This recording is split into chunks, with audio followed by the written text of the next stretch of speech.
Dear students, good morning. मैं doctor Rosy BA third year के second paper में हम विस्थापन के संबंध में अध्ययन कर चुके हैं। हम जान चुके हैं कि विस्थापन क्या है, उसका अर्थ क्या है, परिभाषा क्या है, विशेषताएं क्या हैं।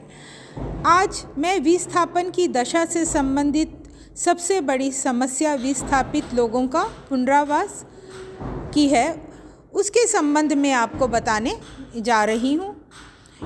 पुनरावास आज सभी कल्याणकारी राज्यों का ये प्रयत्न रहा है कि विभिन्न नीतियों तथा प्रयत्नों के द्वारा विस्थापितों को ऐसी सुविधाएं दी जाएं जिससे उन्हें आवास तथा आजीविका की सुविधाएं उपलब्ध हो सकें। तो सबसे पहले आप पुनरावास का अर्थ तथा प्रकृति को समझिए और उसके बाद मैं इसकी विशेषताएं और पुनरावास से संबंधित प्रमुख मुद्दे आपको समझाऊंगी। पुनरावास का अर्थ तथा प्रकृति। शाब्दिक रूप से पुनरावास का अर्थ है फिर से बसना।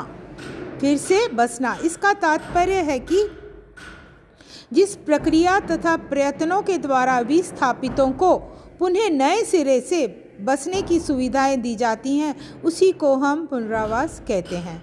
पुनरावास का अर्थ ये भी है कि प्रभावित व्यक्तियों को वे सुविधाएं पुनः प्रदान की जाए जो उनकी भूमिका अधिग्रहण करने से पहले उनके पास थी।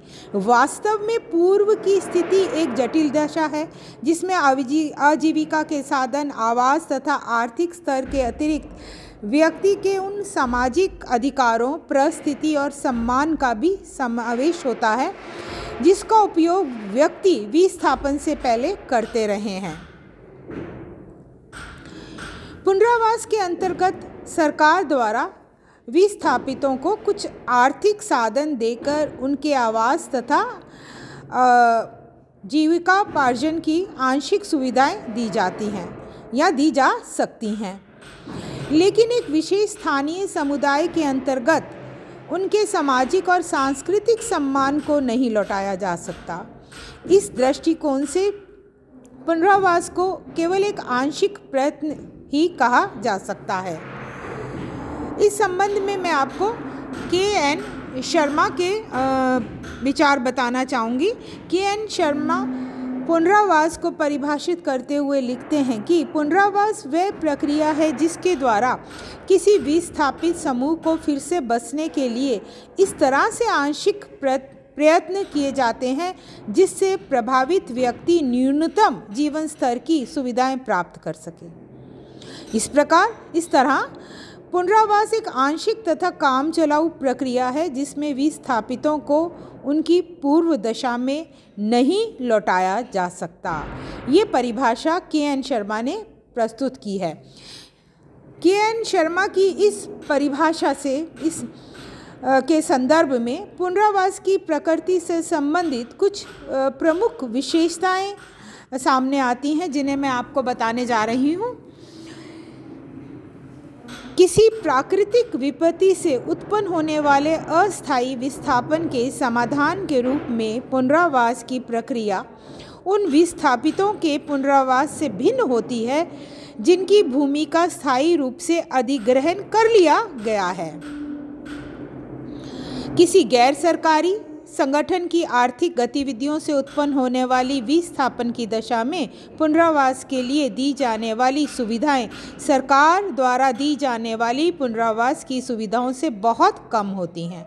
यही कारण है कि विभिन्न विकास कार्यों में जैसे जैसे निजी क्षेत्र का प्रभाव बढ़ता जा रहा है, पुनरावास की समस्या पहले से अधिक गंभीर रूप लेने लगी है। पुनरावास के द्वारा प्रभावित व्यक्तियों को अपने पूर्व स्तर में लाना किसी भी तरह संभव नहीं होता।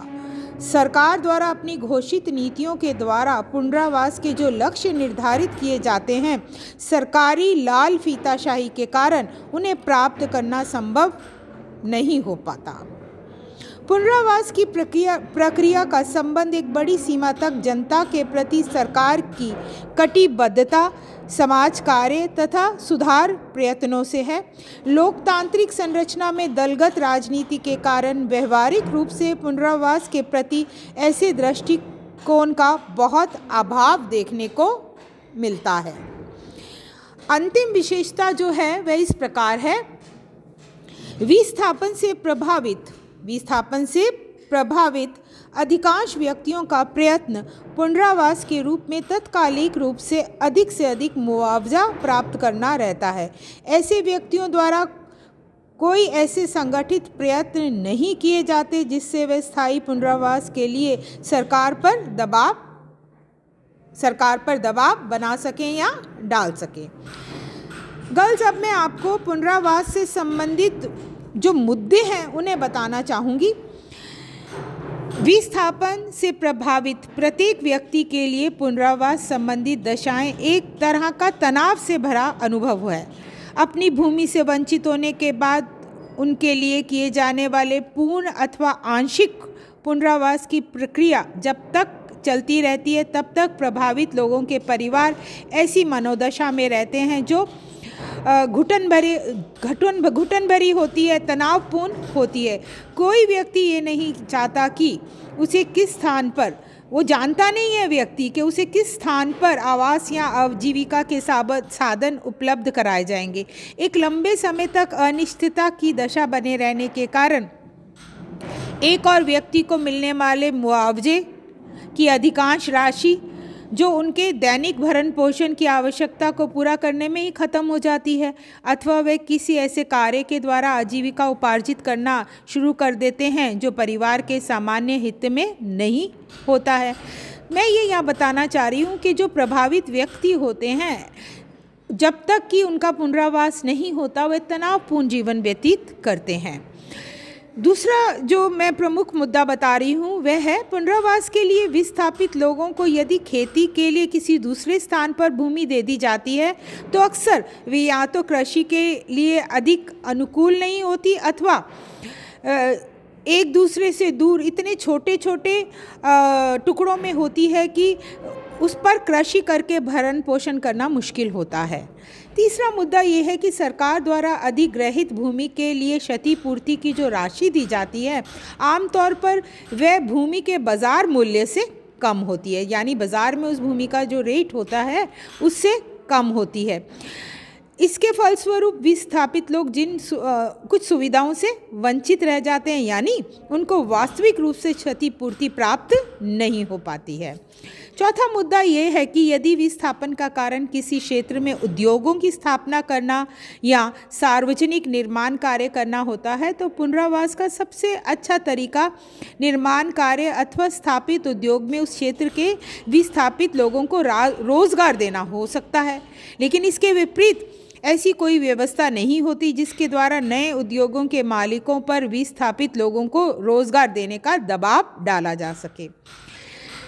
पांचवा, विस्थापित लोग एक विशेष गांव या क्षेत्र की जिन विभिन्न सामुदायिक संपत्तियों के उपयोग से वंचित होते हैं, ऐसी सामुदायिक संपत्तियों से संबंधित सुविधाओं का पुनरावास संबंधी प्रवासों में कोई प्रावधान या सुविधा नहीं होती। यानी जिन सामुदायिक संपत्तियों का उपभोग वह लोग जो कि जिनकी क्या पुनरावास किया गया है उपभोग करते आ रहे हैं, ऐसी सामुदायिक संपत्तियां उन्हें दोबारा सुविधा में नहीं मिलती हैं, यानी उन्हें वह काम लेने में के लिए उन्हें वह सामुदायिक संपत्तियां प्राप्त नहीं होती हैं।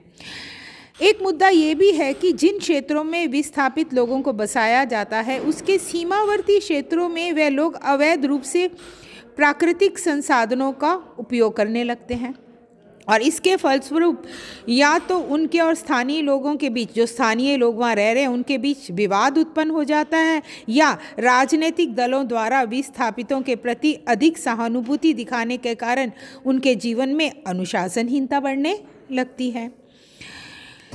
एक मुद्दा बहुत ही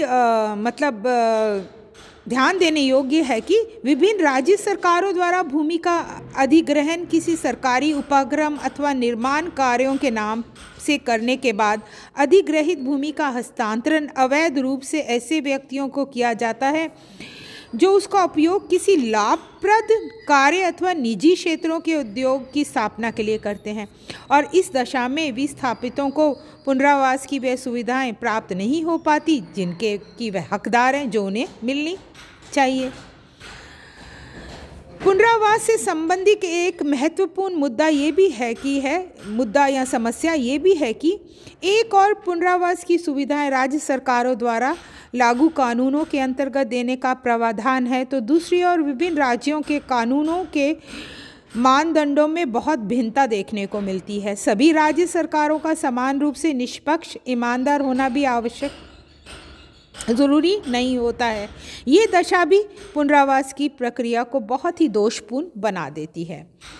ऐसे उदाहरणों की भी कमी नहीं है जब एक विशेष क्षेत्र से विस्थापित होने वाले व्यक्तियों को एक लंबे समय बाद भी खेती तथा आवास के लिए समुचित भूमि प्रदान नहीं की जा सकी है। मध्य प्रदेश, झारखंड, छत्तीसगढ़ के जिन क्षेत्रों में जनजातीय जनसंख्या बहुत अधिक है, वहाँ खनिज पदार्थों की बहुलता है के कारण वहाँ पर उद्योगों की स्थापना हुई और बड़े बड़े क्षेत्रों का अधिग्रहण कर लिया गया, और अधिग्रहण करने के बाद भी जनजातियों को बेसहारा छोड़ दिया गया।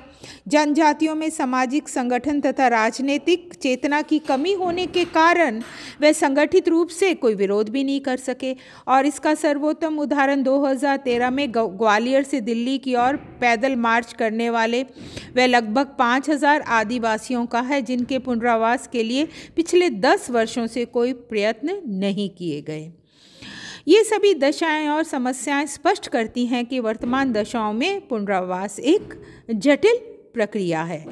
अब अपनी नेक्स्ट क्लास में गर्ल्स मैं आपको भारत में पुनरावास संबंधी जो प्रयत्न हैं उन्हें बताऊंगी, और विस्थापन तथा पुनरावास संबंधी सुझाव भी आपको बताने जा रही हूँ। धन्यवाद।